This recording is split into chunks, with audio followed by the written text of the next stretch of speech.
Welcome back to Mass Appeal. The holiday season, it can get expensive, especially if you're putting aside a little bit of money for Valley Gives Day today. If I haven't said that enough yet, it's Valley Gives Day today. That's why you're wearing green, That's why right? I'm wearing Yes. green. And you too, green pants. And very nice. Chad Flasinski's here to give us a delicious meal that will feed a family of four for under $20 and give you as well. Great idea. Welcome, Chad. Welcome.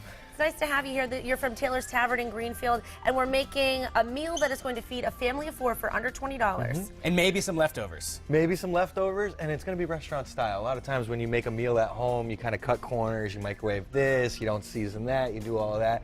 A lot of people think it's really expensive to eat really nice, and it's actually not. If you buy the right products and do the right thing, you can get out of it fairly cheap. And it's also about knowing what to get and planning ahead. So I've started with some red potatoes, and as you know, families of four can devour a lot of food, but fortunately there's usually kids involved, so they don't eat as much as a large adult, shall we say. That's true. But potatoes are a great, inexpensive staple. Yeah, inexpensive staple. I think these were 89 cents a pound for these potatoes, and because you're only looking for a couple pounds, that's a couple dollars. Once again, I chose another inexpensive product in pork. And so I have a pork loin here that we're going to season up and kind of kick up a little bit. Now, and, there's pork loin and there's pork tenderloin. Are those two separate things? Yeah, they are two pork separate tenderloin's things. pricier, right? Pork tenderloins are pricier. Pork tenderloins run anywhere between $4 and $7 a pound, whereas pork loins you can find as cheap as $2 to $10, somewhere around there. Is there a huge difference? To be quite honest, I don't think there's a huge difference. Okay, All the times that I've cooked them, a lot of people use the pork tenderloins in restaurants because they're a little fancier, like your filet mignon. It's kind of the filet of the pig. Of the pork world. Yeah, yeah. So I have a 3-pound roast here, and that'll give me hopefully a little extra for a sandwich or two tomorrow. I'm going to heavily season it with salt and pepper to bring out some flavors. You mix it all together there. That's a good idea. I do. I start it all down, and then I have some rosemary. Helps you with the step of having to do them each separately. Rosemary. And so now the potatoes, I want to do garlic.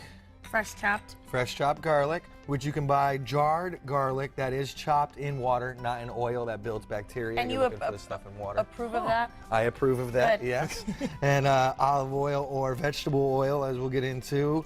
And one of your tips, actually, that you gave us the other day, it's you want to use other things because oils are kind of expensive sometimes. Oils are kind of expensive, so I generally find when you're doing roux and things like that I use a butter blend like margarine or something, and when I'm using just for baking something of this nature, I use vegetable oil as opposed to olive oil.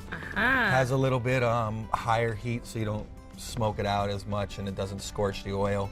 And What also about all it's a that little garlic more in there? expensive. No? You got it. The Yeah, garlic. scrape that in. Good. There we go. So this is a Right on top. one-pan dish too. This makes cleanup a whole lot easier too.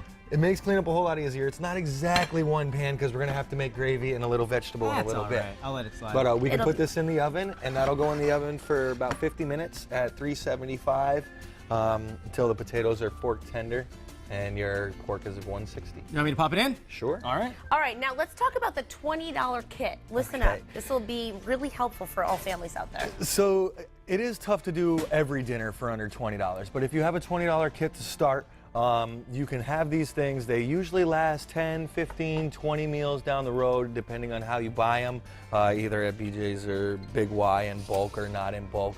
These things help you thicken foods, they help you add flavor, they help you bring depth in each of your meals, and they allow you, like I said, to not scorch your olive oil when you buy vegetable oil. And if you have all these building blocks, you're going to be good to go for the foundation of a lot of these meals. So you're not going to have to buy, those extra couple dollars worth of bouillon cubes when you're out to keep your food costs low. Right, right. And stuff like stuff in the kit is, like I said, a good way to thicken and stretch food out. If you don't have enough sauce, you can add a little more water and then re-thicken it. Is the cheap wine for drinking or cooking? A little of both, and I recommend white wine because it'll deglaze in anything and it won't change the color of anything you're doing, so you can use it in scampi's and picatas and lace dishes like that, as opposed to a red wine, which would only be good for like marinara-based stuff. Now, Chad, we're out of time for now. What are we going to do a little bit later in the show? When we come back, we're going to make a little vegetable, we're going to slice up the plate, and we're going to talk about some tips And for the best $20. part is, it's all under $20, so don't go anywhere. Thanks, Chad.